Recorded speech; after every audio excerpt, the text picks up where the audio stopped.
All right, Miss G has joined me in a time for entertainment. Hello, Miss G. Hello, how are you doing, Israel? I'm well. How about Okay, you? so let me tell you a story. My story? You have a story. Okay, go ahead. Okay. I was startled for a bit. It's not a story about me, neither is it a story about you, but a story about Chief Moment, who is so depressed at the moment. And that's because he had a show for the Ghana at 60 project. You know, that's the Wogwejeke series that he shows. So he said, and that's what he's been saying, that the Ghana at 60 committee employed his services. They asked him to come stage his play. He did so. They paid half of the agreed amount, and he's been chasing them afterwards for the other half. Now, nobody seems to be paying attention. Nobody is interested in what he's saying.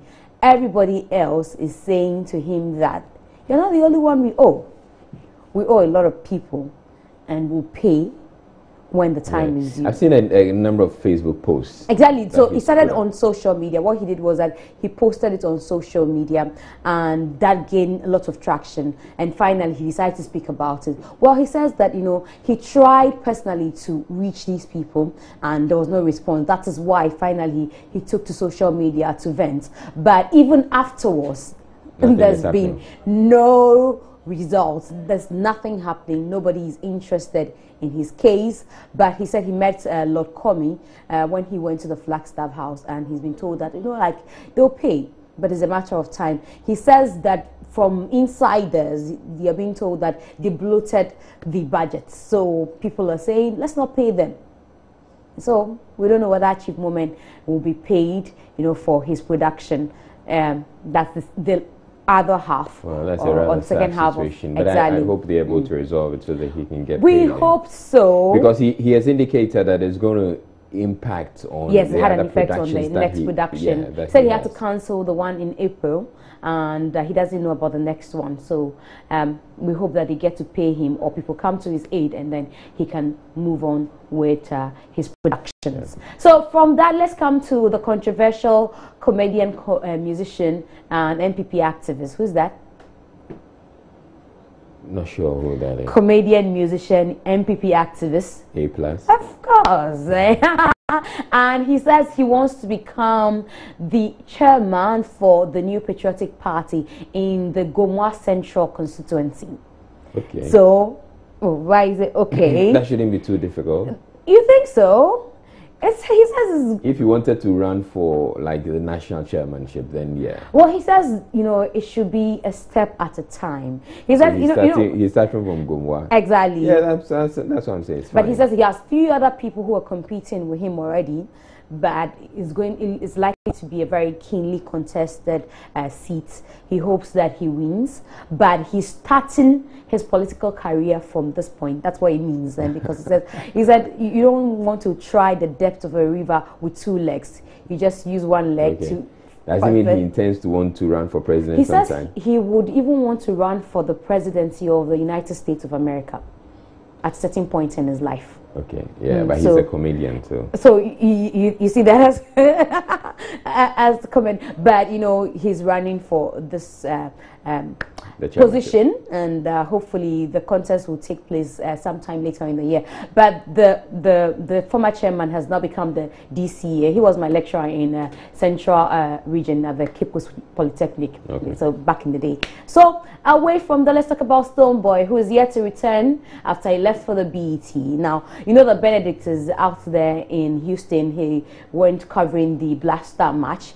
He caught up with Stonebwoy. They've been having a conversation about the BET and what Stonebwoy has learnt from the BET the second time.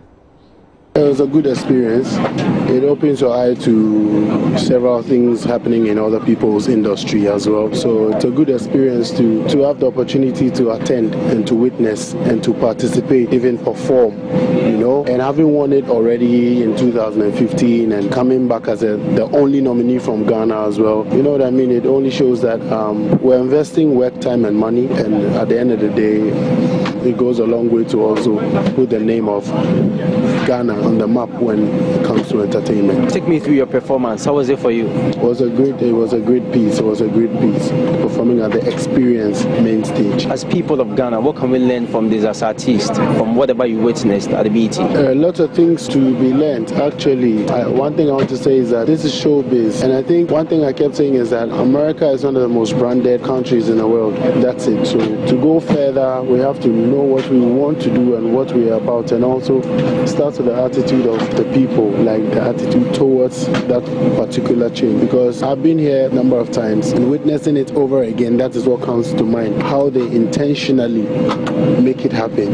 You know, it's planned, it's coordinated, it's executed. And that's one of the things I've learned, and I would say that we as Ghanaians are also working on and will and should have to work on the more to make it look like how we always see it from other people. Because there's a whole lot of behind the stage things that go on that is not. So we shouldn't only look at judging how it's seen. You know, we as people should understand that all these persons or all these countries that we are emulating or we are getting inspired by or drawing inspiration from have a lot to do behind the scenes.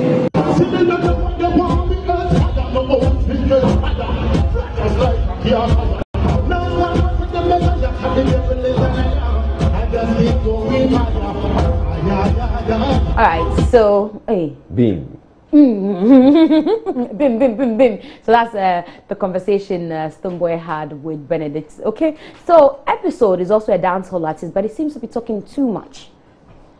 From talking about no dancehall artist being his favorite to the fact that Shatta Wale is not a dancehall artist. Now he says he doesn't know any female dancehall artists in Ghana.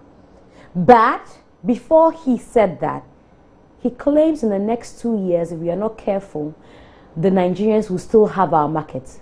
And so we need to be united. I see contradiction, but I don't know what you make of this statement. In the next 2 years, if we don't play our cards well, we'll still be here, and then we'll still be talking about how Nigerian artists or Nigerian music is hitting to the world. The reason is, just like I said, the problem is not one side kind of problem. It's not the artist, it's not the promoter, it's not the event organizer, it's the whole, it's like the soil. You get me? 2 years from now, if I should stand for reggae and dancehall, if we play our cards well, we'll be able to match up with the likes of the Sizzlers, the Movados. We are already matching up with them. The reason is, big up Stonebwoy for winning the BET, which is like one of the highest moments one of the highest heights every artist would want to get. Putting Ghana on the map. Big up Shatta Wale for having that kind of massive crowd around the world. Big up Samini for setting records before we came. You get me? But if we decide to fight ourselves, we'll never get anywhere. I think as much as rivalry is in dancehall, we need to keep it on the business level. That is the only way we can fight the other people who are fighting the Ghanaian music. Any female dancehall artists in Ghana? You think there's anything? Okay, I don't know of any. I only know of Afrobeat kind of artists in Ghana. The reason is, no disrespect to none of them. If you're a dancehall artist, like you brand yourself as a dancehall artist, big up yourself. A female dancehall artist, big up yourself. I'm just saying this because you listen to, I listen wide. So you listen to the likes of Spice, Pampute. You listen to Lady Saw, who is now not really doing dancehall. You listen to all this kind of, even Buffy. You listen to Macadamon and all of that. So he's made his point. So what happened to Ebony? And you know, he made mention of you might have the 90s bad girl look. That's her name. She says she's a 90s bad girl. I don't know if he's referring to her. But we have Miss V, we have AK Songstress, we have Kaki, and all of these girls are not dancehall artists. All right, now very soon we will have to bring one of the dancehall artists into the studio. The Okay, female dancehall I think we should bring Ebony. Yeah, let's start with Ebony. She's a Then we 90s can look, bad girl. Yeah, then we can look for Kaki, then we can look For at Miss V, AK Songstress and all that. It Okay. would be lovely to host them. Okay, so I'm told my time is up, but just to let you know that Wizkid has taken a swipe at Davido. Davido is yet to respond though. Oh, He says thing is Yankee not ending. passport is not Papa Blue. And you know they cure frog voice. And people are saying that that's Davido. You know Davido has this kind of voice. But in all the tweets, and there's one that says, oh, it's better than your WhatsApp voice notes recording with Drake. Oh no. Anyway, so that'll be it for entertainment. Okay, thank you very much, Ms. G, for bringing us into today. We're taking a break. We'll have sports next. Stay tuned.